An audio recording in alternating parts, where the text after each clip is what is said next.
masyarakat jahiliyah. Menzalimi wanita. Nggak ada hak itu wanita. Bahkan kalau suaminya meninggal, nggak punya warisan. Dia diwarisin lagi. Ayahnya meninggal, dia nggak punya hak waris. Bahkan dihinakan itu wanita. Kalau boleh dikubur, hidup-hidup dia. Dan sebagainya, sebagainya. Itu masyarakat jahiliyah. Masyarakat Fir'aun. Sampai sekarang ini berjalan. Di mana-mana. Warisan budayanya Fir'aun ada. Fir'aun ini marah dia kepada kaum laki-laki akan menyayangi kerajaan dia. Maka Fir'aun katakan, bunuh setiap bayi yang lahir. 70.000 bayi mati. Yang laki-laki, yang perempuan enggak dibunuh. Jadi masyarakat Fir'aun, masyarakat yang sepertinya menghormati wanita. Mudah-mudahan suatu saat Allah berikan taufik kepada bapak-bapak, selain haji dan umrah juga berkunjung ke Mesir nanti insyaallah. Mudah-mudahan Allah amankan di Mesir kembali. Nanti kalau Anda ke Mesir, lihat piramida itu. Kemudian masuk museumnya jasad Fir'aun, masih ada jasadnya. Itu banyak peninggalan-peninggalan, baik di piramidanya itu, saya pernah ke sana. Kelihatan wanita, barisan wanita itu barisan yang dimuliakan di depan raja-raja. Dimanjakan. Dan Allah katakan, yudzabihuna abna'ahum wa yastahyuna nisa'ahum. Jadi masyarakat Fir'aun ini menyembelih kaum laki-laki, membiarkan hidup kaum wanita. Wanita ditampilkan dalam relief-reliefnya Fir'aun itu kelihatan wanita dimuliakan. Bahkan wanita disertakan dalam setiap lapangan. Dalam olahraga, dalam pertandingan, dalam pemerintahan disertakan. Itu kaum wanita. Bahkan diadakan pemilihan ratu kecantikan setiap tahun. Setingkat kabupaten, provinsi, dan sebagainya. Dan terakhir diadakan pertandingan Miss Universe. Tahu Miss Universe? Enggak tahu lebih bagus. Pemilihan ratu kecantikan dunia. Nanti, wah ini wanita tercantik di kabupaten ini dikasih hadiah yang banyak. Ini yang paling tercantik di provinsi dikasih hadiah yang banyak. Dan paling banyak hadiahnya adalah Miss Universe-nya itu. Ratu kecantikan yang paling cantik di Mesir.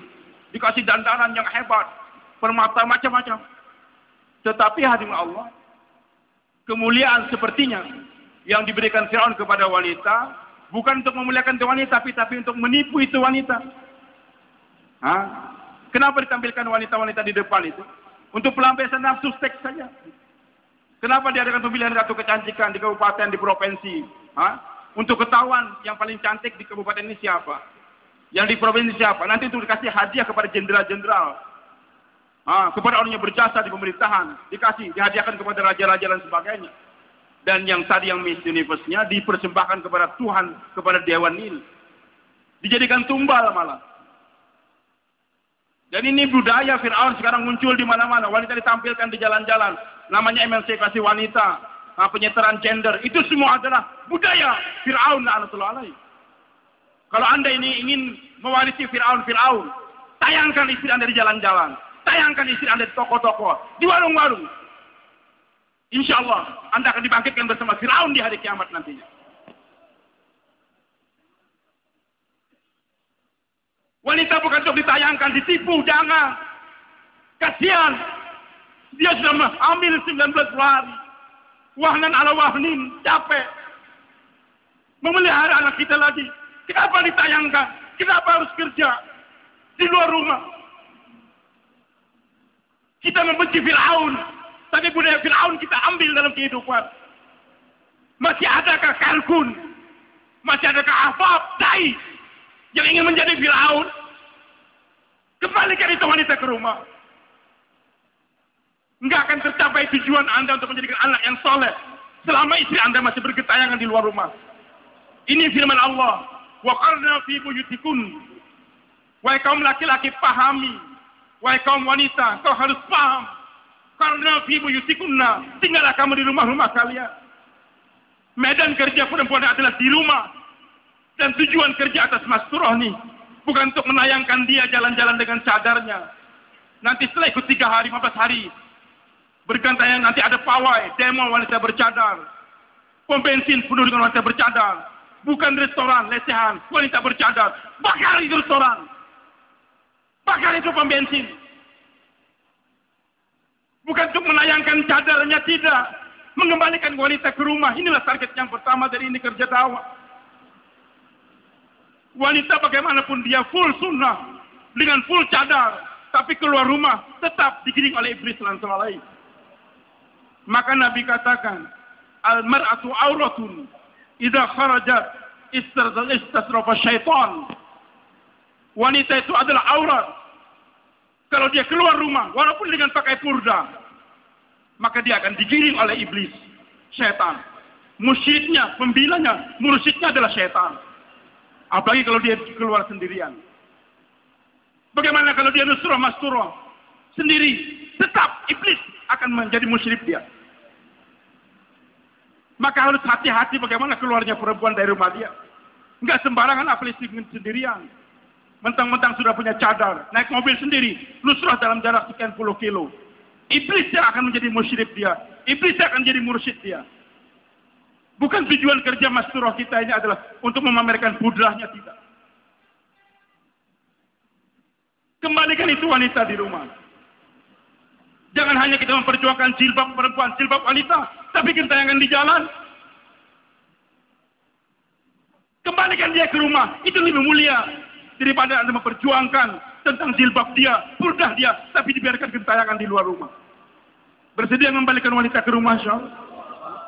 Ini medan kerja dia. Wa qarna fi buyutikum, tinggallah di rumah-rumah kalian. Hadirin subhanahu wa ta'ala. Untuk apa wanita dirumahkan tadi? Maka Allah jelaskan, wa qarna fi buyutikum, hai istri-istri Rasulullah SAW. Dan istri-istri orang beriman yang ingin menyertai istri Nabi di surganya Allah. Tinggallah kamu di rumah-rumah kalian. Kalau ingin keluar rumah juga kena ada keterpaksaan, ada takazar dan sebagainya. Wala tabarrujna tabarrujal jahilatil ula. Janganlah kalian keluar rumah dengan tabarruj, menampakkan anggota badan sebagaimana wanita-wanita primitif. Wanita primitif. Wanita modern adalah wanita yang tinggal di rumah dan kalau keluar rumah dia pakai sempurna, dia tutup auratnya tersebut. Ini wanita modern. Sedangkan wanita primitif adalah wanita-wanita pedalaman seperti suku Asmat, suku Kubu, suku Talang Mama dan sebagainya. Waqimna sholat, dirikanlah sholat. Memang perempuan dipersilakan untuk sholat di masjid, enggak? Tidak dilarang, tapi sholatnya dia di rumah dia lebih afdal. 25 derajat lebih daripada berjamaah sama laki-laki. Waqimna sholatina zakat, bayar zakat. Waqimna Allah Rasulullah. Walaupun dia tinggal di rumah, tetap taati Allah dan Rasulnya. Kenapa dirumahkan? Innama yuridullahu liyuzhibakum rijsal bait wa yutahhirakum tathira.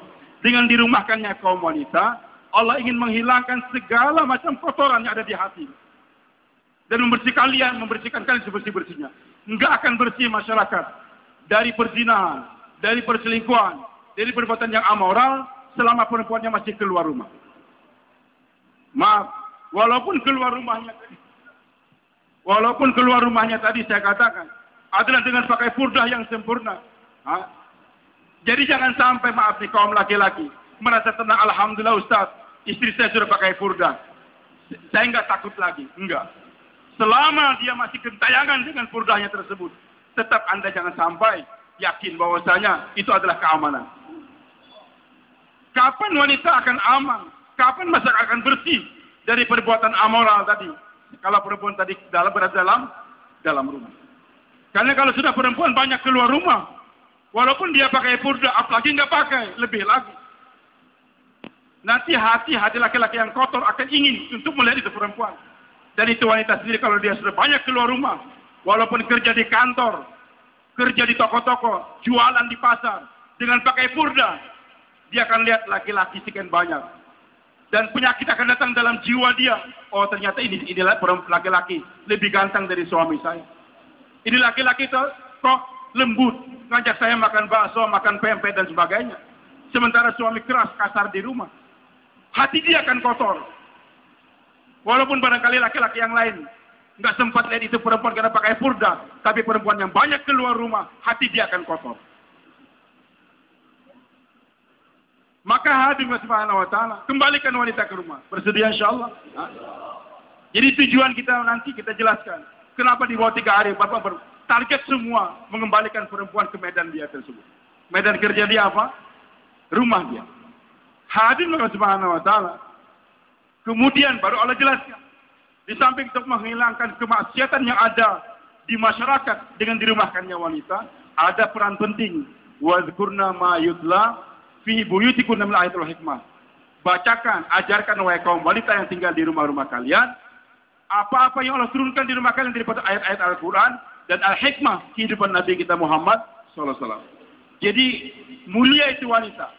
Sebelum SK Menteri Agama, SK Menteri Pendidikan mengangkat wanita-wanita menjadi guru-guru TK dan guru SD, PAUD dan sebagainya, justru Allah telah memberikan SK-nya kepada setiap wanita muslimah untuk menjadi ustadzah-ustadzah di rumah dia.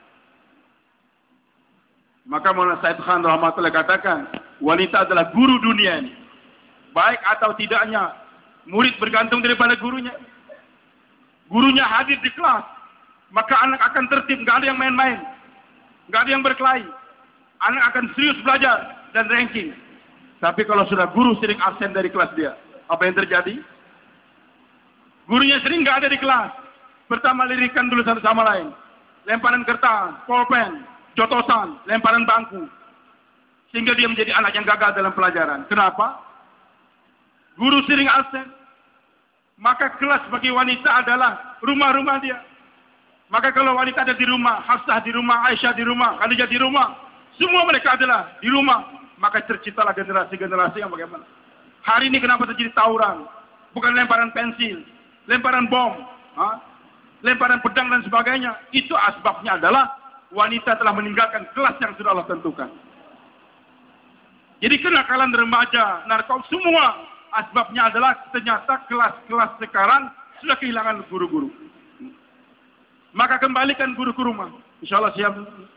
Kemudian hati Subhanahu wa ta'ala tadi saya katakan, maka kerjasama kita dengan wanita itu untuk apa? Di samping untuk menciptakan generasi-generasi akan taat kepada Allah.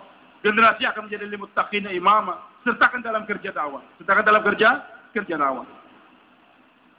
Maka hadir Allah. Bagaimana kita menyertakan wanita? Dan Nabi sudah memberikan contoh. Bahkan kehebatan ini wanita. Nabi-nabi yang dibantu oleh istrinya, umatnya banyak.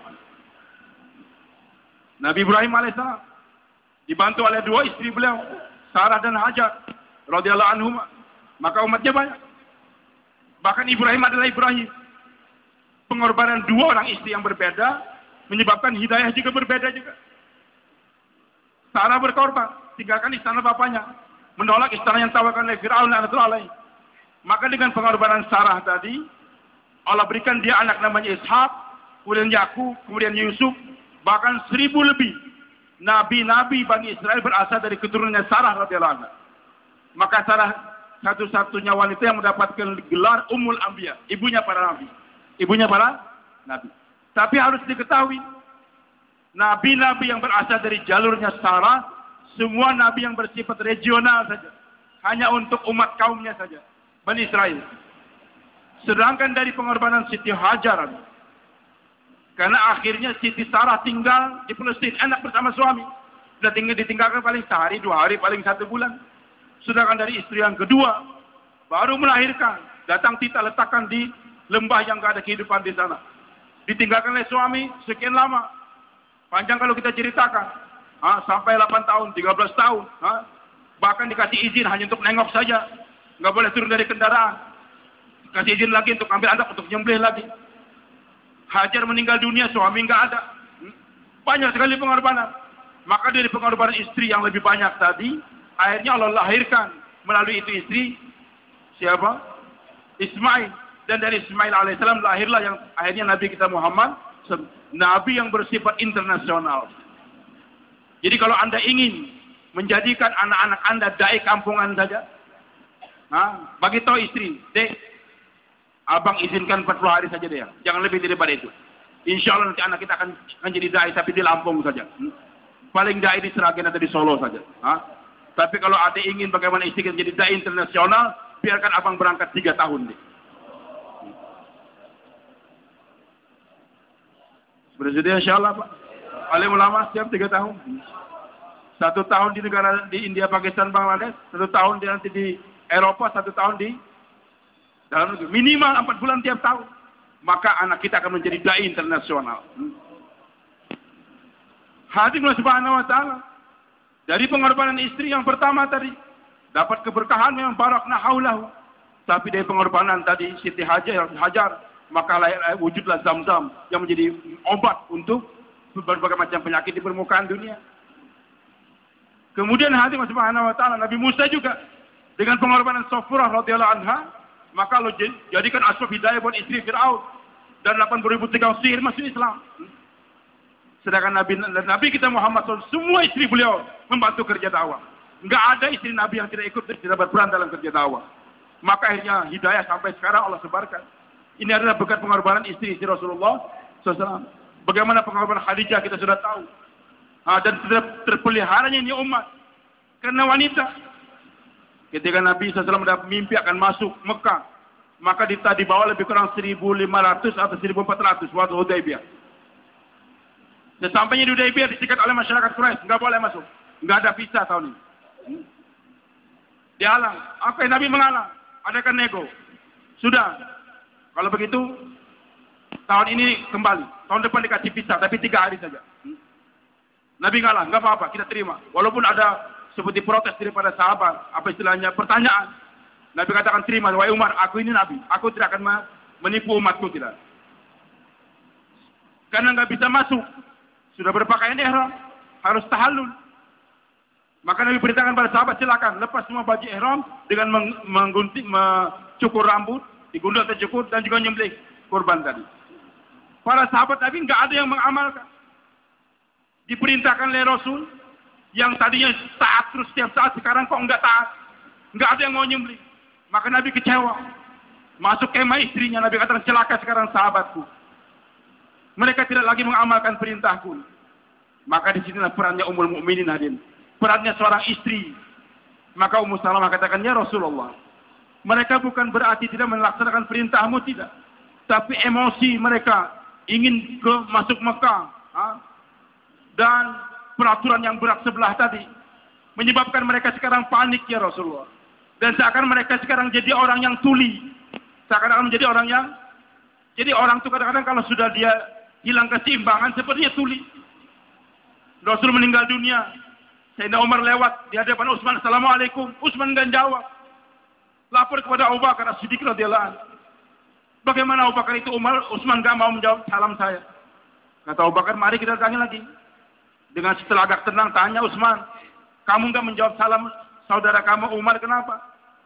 Saya enggak dengar, kata Utsman bin Affan. Umar kata, bagaimana enggak dengar? Kata Abu Bakar, wahai Umar, ketahuilah ada perkara yang dipikirkan oleh Utsman setelah wafatnya Nabi, sehingga dia enggak dengar apa yang kamu ucapkan. Begitu pula sahabat, seakan-akan tuli hati, enggak dengar lagi perintah Nabi. Maka Ummu Salamah menjelaskan, orang yang tuli nggak bisa diberi kepahaman dengan kata-kata, nggak dengar itu suara. Bagaimana memahamkan orang yang tuli? Ya Rasulullah, nggak usah marah, panggil tukang cukur, ambil kau punya kambing, sembelih. Maka Nabi gembira betul dengan pendapat istrinya tadi. Akhirnya Nabi panggil tukang cukur untuk menggundul rambut beliau dan disembelih sembelihan tadi. Jadi terselamatnya ini umat daripada doa nabinya untuk dihancurkan dengan berkat siapa? Berkat Ummu Salamah radhiyallahu, kita harus berterima kasih kepada Ummu Salamah. Kalau enggak semua yang hadir waktu itu dihancurkan oleh Allah Subhanahu wa taala karena enggak mentaati perintah Rasul. Padahal mereka enggak taat tadi karena telinga mereka seakan-akan sudah jadi tuli.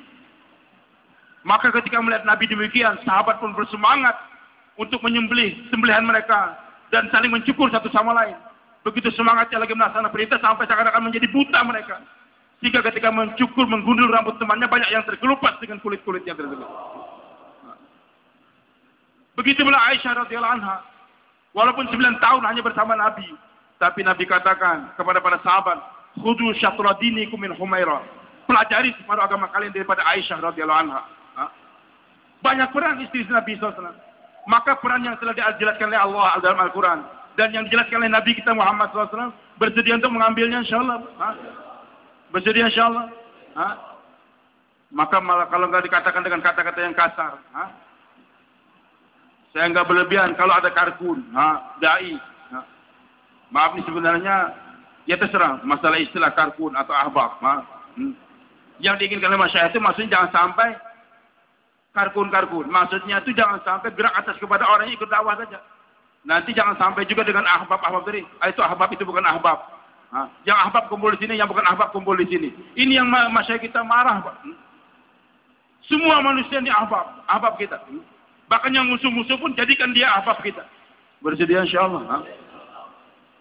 Baik, hadirlah subhanahu wa ta'ala.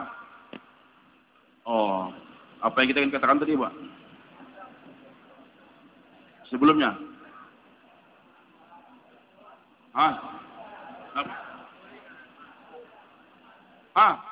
Baik. Allahu Akbar. Hadir Allah. Jadi, kalau ada dai, karkun, ahbab, bayang, dos, hidupkan sunnah Rasul, ada kajian sunnah Rasul. Tapi sunnah pertama di hari pertama enggak dihidupkan. Enggak pernah menyertakan istrinya dalam ta'lim. Enggak pernah bawa istri keluar 3 hari jalan Allah. Enggak pernah bawa 15 hari. Saya katakan dengan lembut, itu pembohong dalam dakwah. Lembut bang, saya katakan. Saya takut dikatakan kasar. Dengan lembut saya katakan, kalau ada dai, karkun, yang tidak menyertakan Islam ini kerja dakwah, dia pembohong dalam bayan dia. Bertobat dari pembohong insyaallah. Bertobat dari kedustaan, dari kebohongan. Maka mulai hari sertakan istri dalam ini kerja. Bersedia insyaallah. Hadirlah subhanahu wa ta'ala. Bagaimana cara menyertakannya? Maka Allah katakan, wa amur ahlaka bis salati wastabir 'alaiha. La nas'aluka rizqan, nahnu narzuquka. Adakan talim di rumah. Qu anfusakum wa ahlikum nar. Mulai sebagaimana Nabi dan juga para sahabat. Rasulullah SAW. Waktu beliau dari pagi sampai asar untuk umat. Tapi dari asar sampai maghrib buat istri-istri beliau. 11 istri Nabi SAW. 2 meninggal waktu beliau masih hidup. Khadijah dengan Zainab binti Huzaimah. Yang 9 masih ada. Dan mereka tinggal di bedak-bedak di sekitar Masjid Nabawi saja. Di sebelah kiri Masjid Nabawi. Kalau kita menghadap kiblat. Hujurat, bedak-bedak. Maka Nabi SAW memberikan pendidikan kepada umat. Di samping beliau dakwah sampai baju kotor dan sebagainya. Tapi dari asar sampai maghrib, maka Nabi jauhlah dari satu bedak ke bedak yang lain. Untuk menanyakan apa keperluan istrinya. Bagaimana keadaan istri, ada yang sakit atau tidak dan sebagainya. Sebentar digilir 9 tadi. Dari asar sampai maghrib. Dikhususkan. Ini perlu. Jadi ada waktu yang harus saya berikan buat istri saya. Baik. Maghrib kembali ke masjid. Nanti habis isya. Kalau ada yang masih layan, oke. Tapi habis itu Nabi SAW ke salah satu rumah istri yang dapat giliran malam itu. Dan semua istri beliau kumpul untuk ta'lim bersama Nabi. Setelah selesai ta'lim, masing-masing istri kembali ke bedak-bedak mereka masing-masing. Ke kamar mereka. Dan Nabi tetap di rumah tersebut. Ini adalah pekerjaan Nabi kita Muhammad SAW. Jadi walaupun sibuk akan pikir umat, tetap harus ada waktu untuk siapa? Istri. Jangan beralasan, dai. Saya sekarang 8 jam tiap hari. Pulang capek, nggak ada waktu ta'lim. Berarti Anda bukan mengikuti Rasulullah SAW. Di mana sunnah Nabi yang memberikan waktu buat istrinya? Bersedia insyaallah, Pak. Jadi nggak ada alasan lagi mulai hari ini, Pak. Bahwa saya seorang dai nggak mengadakan ta'lim di rumah. Kita sedih. Dari jumlah karkun-karkun atau dai-dai yang aktif saja kita baca nih. Dari Karguzari kemarin. Yang aktif 4 bulan 40 hari. Umpamanya yang aktif, yang 4 bulannya aktif 500. Yang 40 hari 1000. Tapi setelah kita lihat di bawahnya.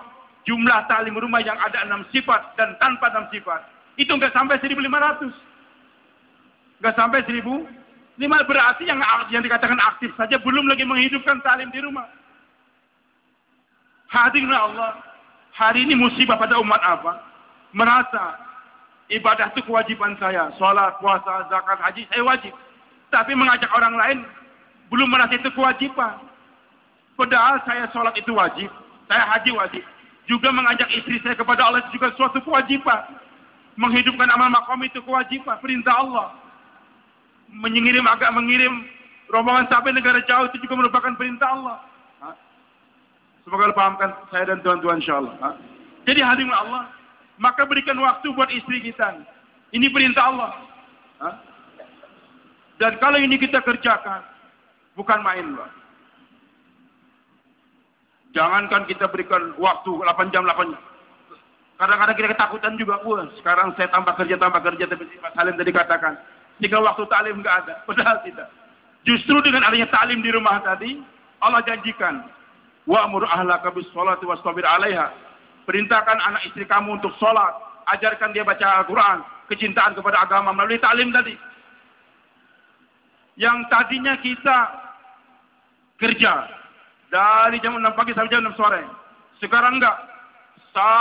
Dari jam 7 atau sampai jam 5 saja. 1 jam sebelum maghrib saya adakan taklim di rumah untuk istri saya. Apakah dengan mengurangi waktu kerja 1 jam tadi akan berkurang rezeki? Berkurang enggak, Pak? Hah? Tidak. Di kebun jeruk dengan luar kebun jeruk sama insya Allah.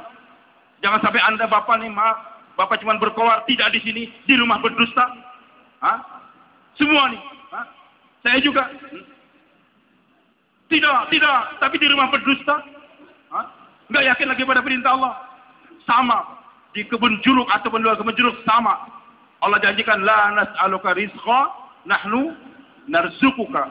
Dengan talim yang kau adakan, nanti akan ada keberkahan rezeki di rumah kamu tersebut. Hadir maka Allah, maka kita mulai talim di rumah kita. Yang enggak, bahkan hadir jadi inginkan oleh masyarakat kita, semua rumah-rumah ahbab, rumah dai-nya Allah, itu talimnya harus 3. Harus 3. Kalau rumah penduduk, oke 1 saja.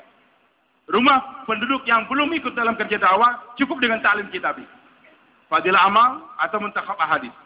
Silakan, kita tawarkan semua. Kita inginkan bagaimana rumah-rumah semua hidup talim. Dengan berbagai macam cara, waktu 2,5 jam, kita bawa buku talim, tawarkan, Pak ini Pak, bagaimana kalau mau praktekkan, istri Bapak di balik tabir, kita baca. Besok Bapak juga baca ini. Oh, ini buku siapa? Buku saya pinjamkan. Kalau beli di mana?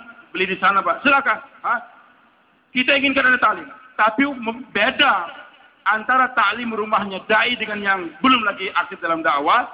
Tambah 2 lagi, muzakarah 6 sifat dan tazkiyah. Muzakarah 6 sifat. Jadi kita inginkan kalau di satu mahallah, satu masjid, ternyata ada ahbab atau kargun tadi 50. Penduduknya semua 50 rumah. Tapi yang lain ada 150 rumah. Berarti kita inginkan target talimnya adalah talim yang ada 6 sifatnya 50 rumah. Yang tanpa 6 sifat berapa? 150. Insya Allah kita buat target demikian. Jangan target konyol. Jumlah yang sudah pernah kenal 50, bikin target 15. Sehingga tercapai 20. Wah, dipuji oleh Pak Rijal. Masya Allah, Palembang, nomor 1. Target talim rumahnya 200%. Maaf, Adi. Bukan begitu. Targetnya berapa jumlah rumah da'i yang ada di kampung tersebut. Bersedia insya Allah. Itu sudah wujud di Thailand, Alhamdulillah. Dan di beberapa tempat di Indonesia sudah ada. Siapa yang niat wujudkan taklim rumah yang sudah pernah keluar plus berapa tadi? Muzakarah sifat dan tashkil. Yang lain tanpa tashkil. Jadi jangan ada lagi Pak untuk akan datang nih taklim rumahnya ahbab tanpa muzakarah sifat dengan tashkil. Ini penting. Karena dengan kita taklim, kemudian muzakarah kehidupan para sahabat, istri kita enggak terkesan lagi dengan glamornya dunia di luar sebagainya. Makanya masyarakat katakan, kalau taklim rumah ini hidup, itu rumah pasti akan terpelihara dari pengaruh-pengaruh yang kotor dari luar. Pak. Dari segala macam bentuk kebatilan yang luar datang. Ataupun dari TV dan sebagainya. Itu bisa diantisipasi dengan apa? Dengan taklim plus 6 sifat dan tazkiyah. Karena kalau nggak ada 6 sifat, kita akan taklim baca tapi lihat TV juga. Nanti lihat pengaruh-pengaruh luar dan sebagainya. Maka dengan adanya bukan sifat kita, bagaimana kehidupan para sahabat, bagaimana kehidupan Nabi dan istri-istri beliau. Dan tazkiyah, saya sekarang adakan talim, tazkiyah. Dek, kapan 3 harinya? Sekarang sudah hampir. Oh, tanggal sekian Bang, 15 harinya, tanggal sekian, 2 bulan IP, 2 bulan IP, insya Allah. Tapi belum ada duit, loh. Ini kalungnya ada di dada kamu gimana tuh? Nanti dihisap hari kiamat. Oh ya siap jual Bang, tanggal catat. Besok dia yang talim. Setelah menjalankan sifat tazkiyah. Bang, negara jauhnya kapan, Bang? Kamu gimana? Oh, saya kan istri sahabat. 3 tahun juga nggak jadi masalah, Bang. Dan abang jangan takut. Aku nggak akan jualan di pasar, Bang. Aku enggak akan jadi melamar jadi pegawai negeri untuk abang keperluan hidup, tidak. Aku akan jaga diriku di rumah abang. Walaupun kelaparan, insya Allah nusrah yang Allah berikan kepada Hajar akan Allah berikan kepada aku juga, bang.